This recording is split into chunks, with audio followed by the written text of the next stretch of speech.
10th class results అయితే వచ్చాయి. చాలామంది విద్యార్థులు మార్క్స్ తక్కువ వచ్చాయని ఫీల్ అవుతున్నారు. అలాగే కొంతమంది విద్యార్థులు బాగా రాసినప్పటికీ కూడా ఫెయిల్ అయ్యామని ఫీల్ అవుతున్నారు. ఇలాంటి వాళ్ళ కోసం SSC board reverification and recounting ఫెసిలిటీని ప్రొవైడ్ చేసింది. ఇది మనకు ఏప్రిల్ 23 నుంచి మనం అప్లై చేసుకోవచ్చు. ఏప్రిల్ 23 నుంచి ఏప్రిల్ 30వ తారీఖు రాత్రి 11 గంటల వరకు టైం అనేది ఇవ్వడం జరిగింది. ఇంకోసారి చెప్తాను చూడండి. మనం ఏప్రిల్ 23 నుంచి ఏప్రిల్ 30 వరకు 30వ తారీఖు రాత్రి 11 గంటల వరకు మనం ఆన్లైన్లో అప్లై చేసుకోవాల్సి ఉంటుంది. ఇది కేవలం ఆన్లైన్లో మాత్రమే అప్లై చేసుకోవాల్సి ఉంటుంది. సో అలా కాకుండా ఫిజికల్గా అప్లై చేసుకోవడానికి అవకాశం లేదు.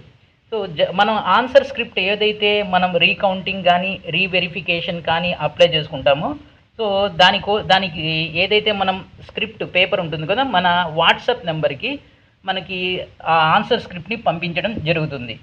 అయితే విద్యార్థులు లాస్ట్ డేట్ వరకు వెయిట్ చేయకుండా వెంటనే వారు ఏ స్కూల్లో అయితే చదివారో, అంటే 10th class exam 10th class ఎక్కడ చదివి 10th క్లాస్ ఏ స్కూల్ ద్వారా పబ్లిక్ ఎగ్జామ్ రాశారో ఆ స్కూల్ హెడ్ మాస్టర్ కానీ ప్రిన్సిపల్ని కానీ కలిసి ఆన్లైన్ ద్వారా అప్లై చేసుకోవాలి. సో చివరి తేదీ వరకు వెయిట్ చేయవద్దు. అంతేకాకుండా మీరు ఒకవేళ ఫెయిల్ అయినట్లయితే అడ్వాన్స్ సప్లిమెంటరీ లేక సప్లిమెంటరీ అప్లై చేసుకోవచ్చు. ఆ ఎగ్జామ్ రాసుకోవచ్చు. ఈ రీకౌంటింగ్ రీవెరిఫికేషన్ కూడా చేయించుకోవచ్చు.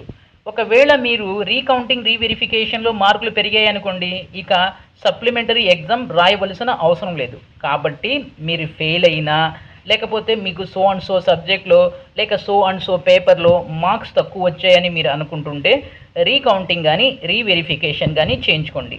ఇక రీకౌంటింగ్కి వచ్చేసి 500 రూపీస్, అలాగే రీవెరిఫికేషన్ కోసం 1000 రూపీస్ ఫీజు అనేది మన స్కూల్లో పే చేయవలసి ఉంటుంది. ఈ విధంగా మన విద్యార్థులు పే చేసినటువంటి లంసమ్ అమౌంట్ని స్కూల్ మేనేజ్మెంట్ ఆన్లైన్ ద్వారా ఎస్ఎస్సి బోర్డుకి పంపిస్తుంది.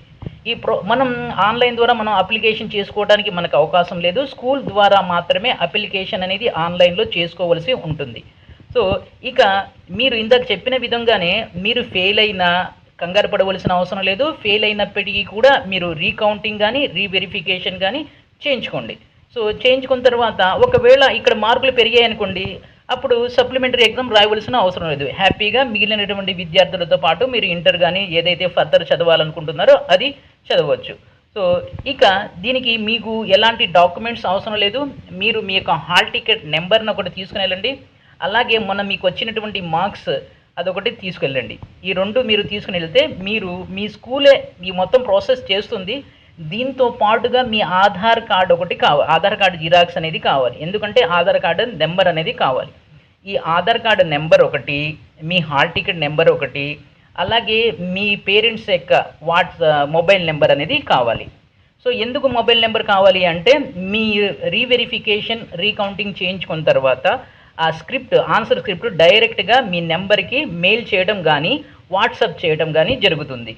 ఇది సో కాబట్టి మీరు రీకౌంటింగ్ కానీ రీవెరిఫికేషన్ కానీ చేయించుకోవాలి అనుకుంటున్నట్లయితే మీరు ఇమీడియట్లీగా ఏం చేయాలంటే, మీ కన్సర్న్ స్కూల్లో 10th క్లాస్ ఎక్కడైతే చదివారో అక్కడికి వెళ్ళండి. ఇమీడియట్లీగా మీ ఆధార్ కార్డ్ నెంబర్తో, అంటే ఆధార్ కార్డ్ జిరాక్స్తో, హాల్ టికెట్తో, సో మీకు వచ్చినటువంటి మార్క్ షీట్తో వెళ్తే ఇమీడియట్లీగా మీరు రీకౌంటింగ్ అయితే 500, రీవెరిఫికేషన్ అయితే 1000 రూపీస్ పే చేసి ఇమీడియట్లీగా చేయించుకోండి.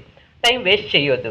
సో అంతేగాని మళ్ళీ దీనికి ఒక డౌట్ వస్తుంది. మేము రీకౌంటింగ్ చేయించుకోవాలా రీవెరిఫికేషన్ చేయించుకోవాలా, ఏది మంచిది అనే విషయం మీద మీకు ఇమీడియట్లీగా ఒక డెడికేటెడ్ వీడియో అనేది ప్రజెంట్ చేస్తాను. దాంతోపాటుగా సప్లిమెంటరీ ఎగ్జామ్కి సంబంధించినటువంటి మేటర్ కూడా, దాని ఇన్ఫర్మేషన్ కూడా వేరే వీడియోలో మీకు ప్రజెంట్ చేస్తాను. అయితే మీరు చిన్న రిక్వెస్ట్, ఈ వీడియోని షేర్ చేయండి, లైక్ చేయండి, సబ్స్క్రైబ్ చేసుకొని ప్రక్కనే ఉన్న బెల్ ఐకాన్ని ప్రెస్ చేస్తాం.